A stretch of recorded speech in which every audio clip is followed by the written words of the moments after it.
A história do cangaço no Nordeste brasileiro é, fundamentalmente, a história de Virgulino Ferreira da Silva, Lampião. Um homem que se tornou mais do que carne e osso. Ele virou um mito, um sinônimo de terror, uma força da natureza que rasgava o sertão seco com a mesma violência da seca. Durante mais de uma década, ele e seu bando percorreram estados, desafiando a lei, roubando fazendas, matando autoridades e deixando para trás um rastro de pólvora e luto. Lampião era para muitos invencível. Ele havia conquistado povoados, humilhado coronéis e escapado de centenas de volantes, as tropas do governo que o perseguiam sem descanso. Onde Lampião chegava, o medo entrava primeiro. Mas no vasto mapa do sertão nordestino havia um único ponto, uma única mancha na história deste rei que nunca se dobrou. Uma cidade que, contra todas as probabilidades, se recusou a cair. Uma cidade que, no dia 13 de junho de 1927, mostraria a Lampião que havia limites para o seu reinado. Essa é a história do ataque a Mossoró, e é a história do único lugar que Lampião não conseguiu tomar. Para entender o tamanho desse feito, precisamos voltar um pouco no tempo e respirar o ar pesado e empoeirado do sertão de 1927. O Brasil vivia sob a República Velha, mas o sertanejo vivia sob a lei do mais forte. O Estado, para o homem do interior, era uma ideia distante, quase uma piada. Quem mandava eram os coronéis, donos de terra e de vidas, e a justiça era feita com bala e facão. Lampião, ele próprio, era um produto desse ambiente. Não um herói romântico, como alguns tentam pintar, mas um guerreiro cruel e inteligente que soube explorar o vácuo de poder e a miséria do povo. Ele vestia couro, usava chapéu de abas dobradas com ornamentos de ouro e carregava um arsenal que faria inveja a muitos exércitos. Seu nome era cochichado em Sergipe, Alagoas, Pernambuco, Paraíba e Bahia. Ninguém estava seguro.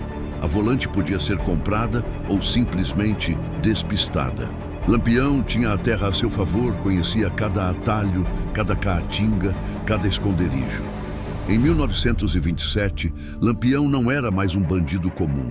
Ele era um comandante.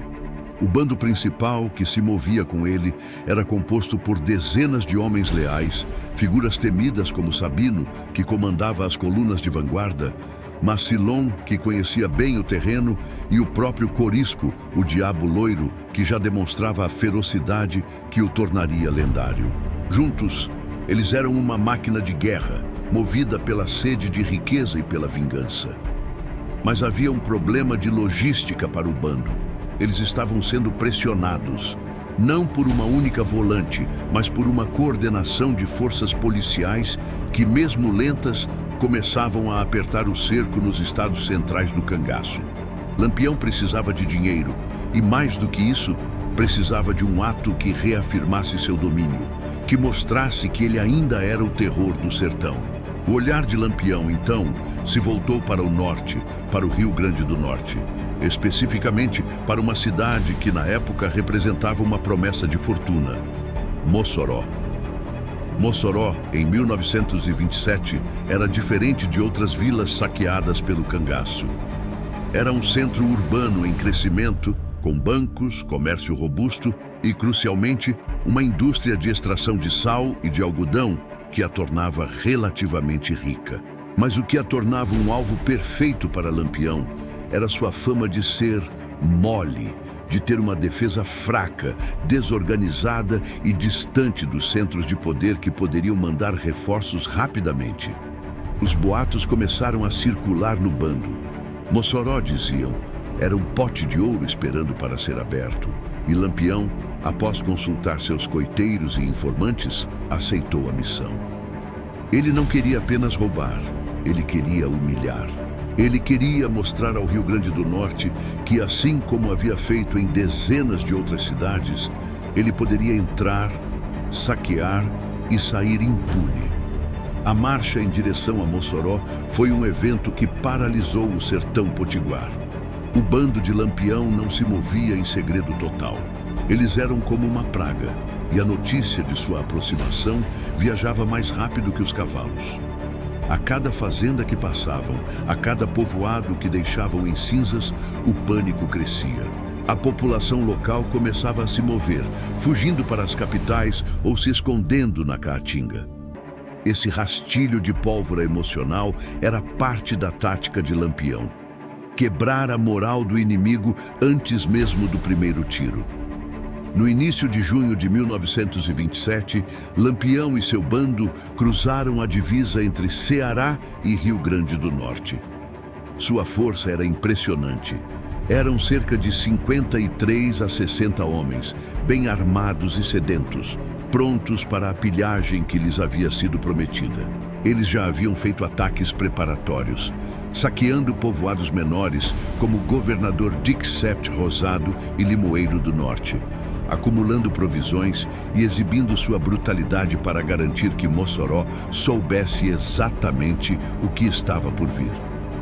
O medo já havia chegado a Mossoró, mas o bando ainda não. E essa pequena janela de tempo seria a diferença entre o saque e a resistência.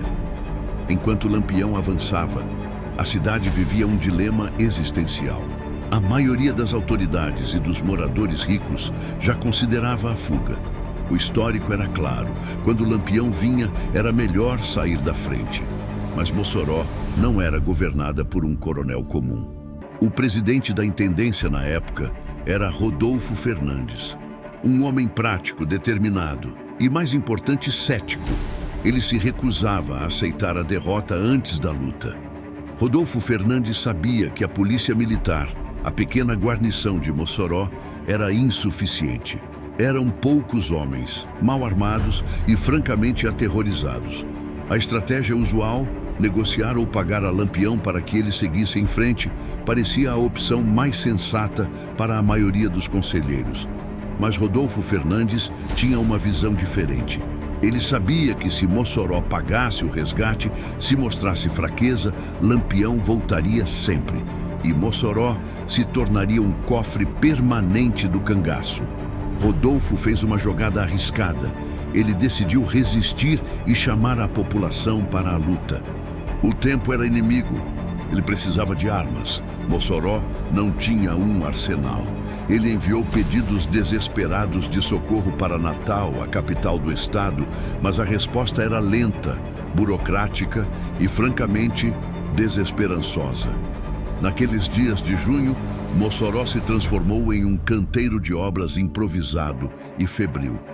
A decisão de Rodolfo Fernandes começou a inspirar a população. Comerciantes, estudantes, jovens e homens de todas as idades se alistaram.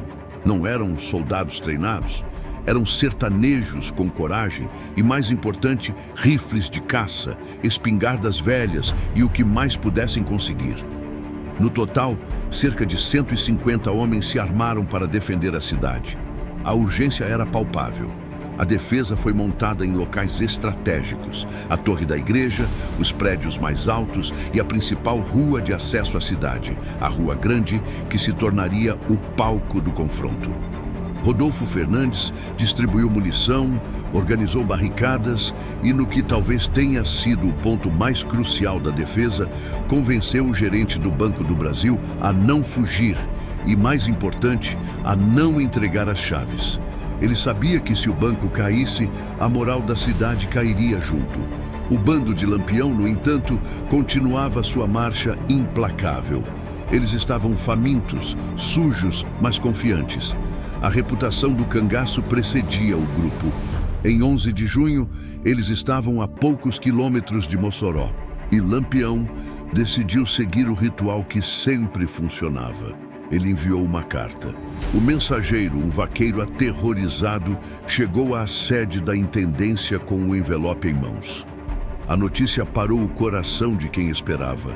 Rodolfo Fernandes pegou a carta e o silêncio na sala era tão denso que quase se podia mastigá-lo.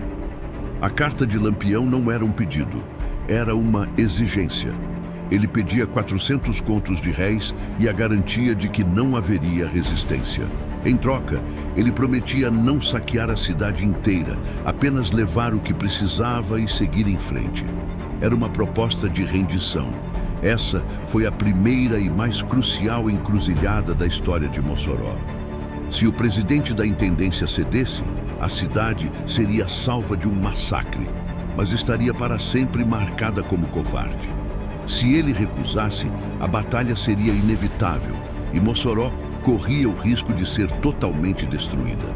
O que Lampião esperava era o de sempre: pânico, choro e uma resposta afirmativa. Ele esperava a rendição em troca de uma falsa promessa de clemência. Mas Rodolfo Fernandes, lendo a letra de Virgulino, decidiu que o dia 13 de junho seria diferente de todos os outros. A resposta seria dada não com palavras submissas, mas com a boca dos rifles. A resposta de Rodolfo Fernandes foi curta e enviada pelo mesmo mensageiro, que mal podia acreditar na audácia. Mossoró não tem dinheiro para Lampião. Lampião, recebendo essa afronta no meio da caatinga, provavelmente sentiu uma mistura de raiva e incredulidade. Ele estava acostumado a impor a sua vontade. Um presidente de intendência, um homem da cidade, estava desafiando o rei do cangaço. Isso não ficaria assim. O ego de Virgulino era tão grande quanto sua lenda. Ele via aquilo não apenas como um desafio, mas como uma afronta pessoal que precisava ser lavada com sangue. Na noite de 12 para 13 de junho, a tensão era insuportável. Os moçoroenses, armados com pouca coisa, esperavam o pior. As ruas estavam vazias, as janelas trancadas, as luzes apagadas. A cidade era uma sombra à espera da tempestade. O clima era de funeral, mas também de uma determinação silenciosa, inédita na história do cangaço. Eles estavam prontos para lutar. Do lado de fora da cidade, na localidade conhecida como Fazenda do Saco, a cerca de 2 quilômetros, Lampião e seus homens se preparavam para o ataque. Eles estavam confiantes. Nenhuma resistência séria havia durado mais do que algumas horas contra a fúria do bando. Mal sabiam eles que naquela tarde do dia de Santo Antônio, o destino não apenas de Mossoró, mas de toda a lenda de Lampião seria decidido. A cidade se tornaria o palco de um confronto que não só terminaria em sangue, mas que quebraria o mito da invencibilidade de Virgulino Ferreira da Silva. O palco estava montado. A luta estava prestes a começar, mas Lampião ainda achava que seria apenas mais um saque fácil. E essa confiança seria o primeiro erro fatal dele. O que Mossoró tinha e o sertanejo não tinha percebido era algo muito mais forte do que armas. Era a unidade desesperada de quem decidiu morrer de pé, em vez de viver de joelhos. Lampião esperava o ouro. Ele mandou o recado. Ou davam o dinheiro e a submissão, ou Mossoró arderia em cinzas. Mas a resposta que voltou para o bando, vinda diretamente de Rodolfo Fernandes, não continha pânico nem submissão. Era um desafio frio e calculado, entregue sem rodeios. Mossoró não tem dinheiro para Lampião. E esta recusa, este ato de audácia inigualável no sertão de 1927, acendeu o pavio da maior humilhação que o rei do cangaço sofreria em toda a sua vida. O inferno estava marcado para a tarde de Santo Antônio, 13 de junho. Os cangaceiros tinham dormido na Fazenda do Saco, a poucos quilômetros da cidade. Lampião, confiante, havia montado sua estratégia rudimentar. Ele acreditava que, como sempre, a mera presença dele e de seus 50 e poucos homens armados forçaria a fuga da polícia e o pânico da população. Ele não conhecia a fibra de um povo que, pela primeira vez, decidira ser seu próprio Estado. Durante todo o dia 13 de junho, a cidade parecia silenciosa, quase deserta. Mas este silêncio era uma armadilha. Por toda Mossoró, principalmente no centro nevrálgico da Rua Grande, nos arredores da agência do Banco do Brasil e do Mercado, os 150 defensores se posicionavam. Rodolfo Fernandes e o comandante da Polícia Militar, o capitão Francisco de Chagas Leite Porto, conhecido como Capitão Chico Porto, tinham trabalhado incansavelmente durante a noite anterior. Eles cavaram trincheiras improvisadas, montaram barricadas com sacos de areia e distribuíram as poucas armas disponíveis, fuzis velhos, carabinas e espingardas de caça, para quem soubesse atirar. Às 4 horas da tarde, o céu estava nublado e começava a cair uma chuvinha fina sobre o sertão, refrescando o calor sufocante.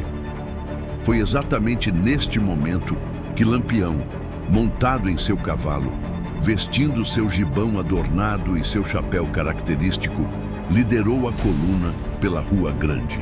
O plano era simples: atacar o centro, exigir o resgate e intimidar. Sabino comandava a vanguarda.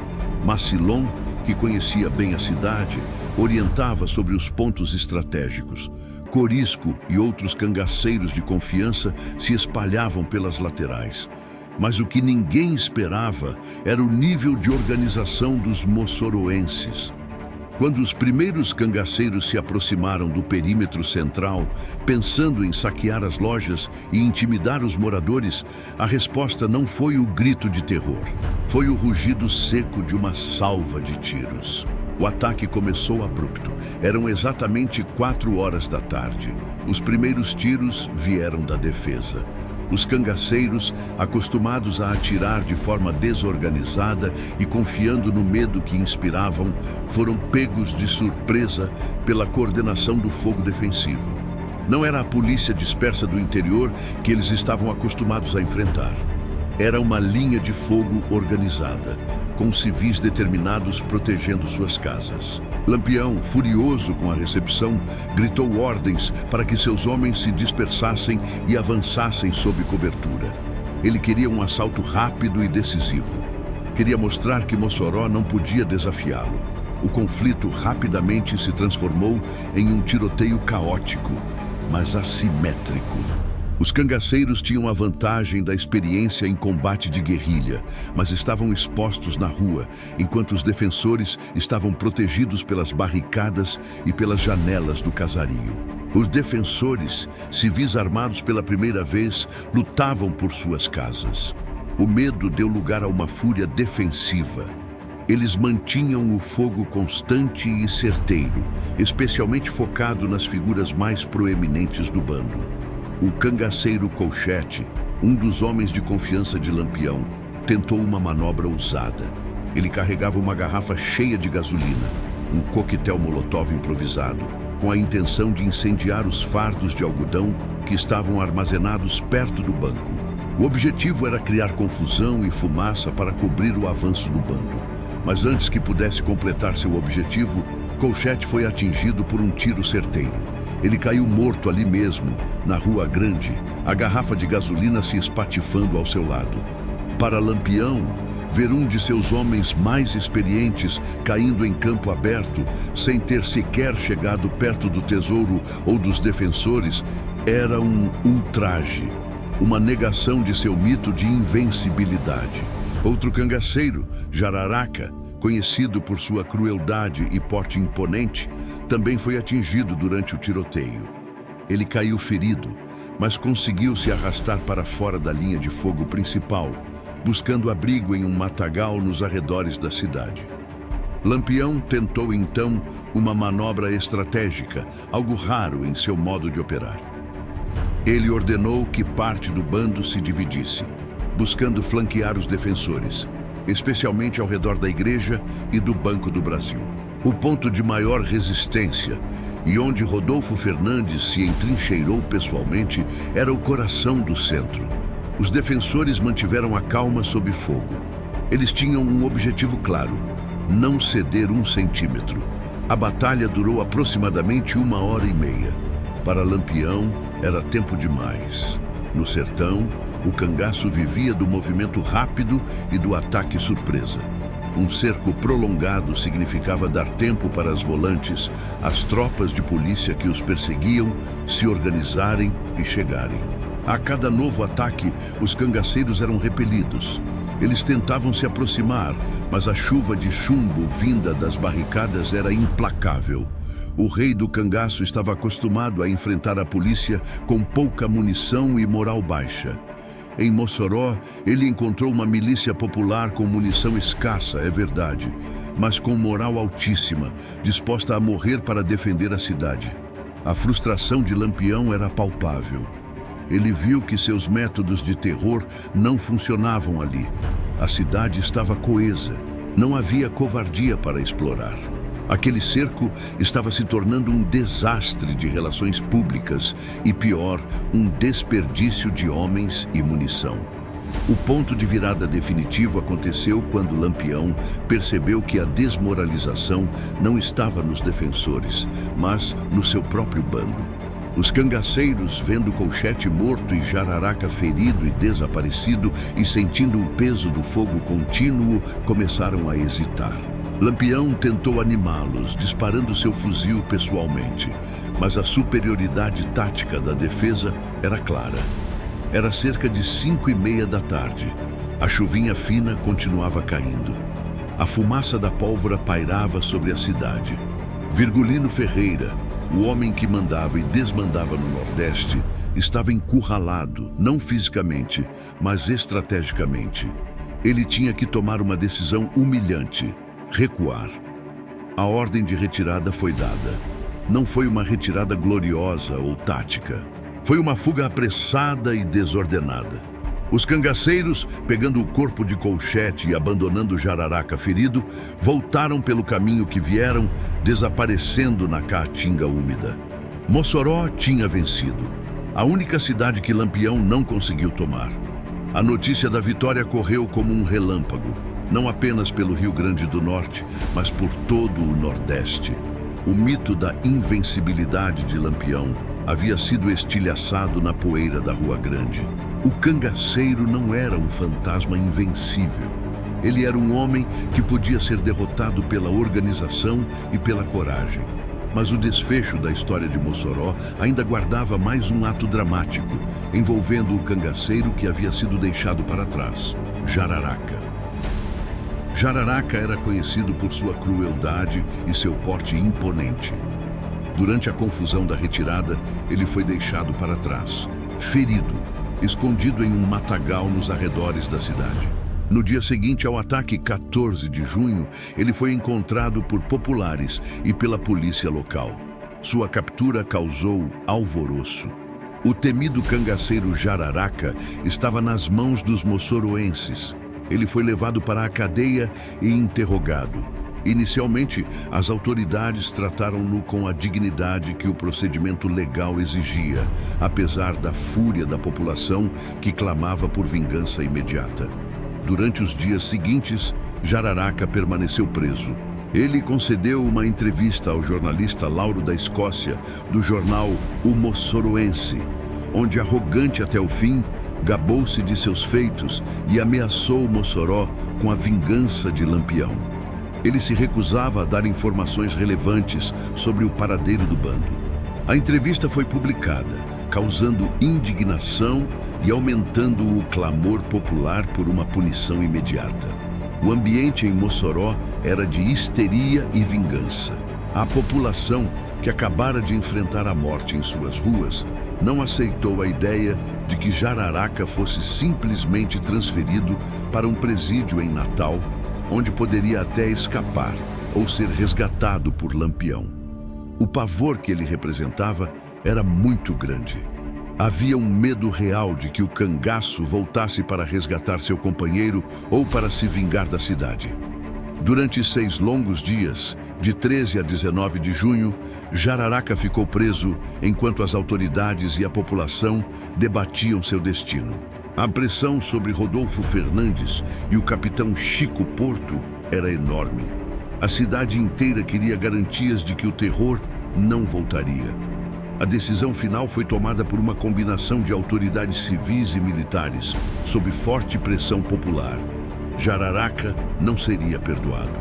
Ele não seria julgado em Natal. Seu destino seria selado ali mesmo, em Mossoró. Na madrugada de 19 de junho de 1927, 6 dias após o ataque fracassado, Jararaca foi levado para o cemitério de Mossoró. A história é sombria e controversa, mas o fato é que lá, sob o manto da escuridão, ele foi executado sumariamente e enterrado em uma vala rasa, sem cerimônia, sem registro oficial adequado.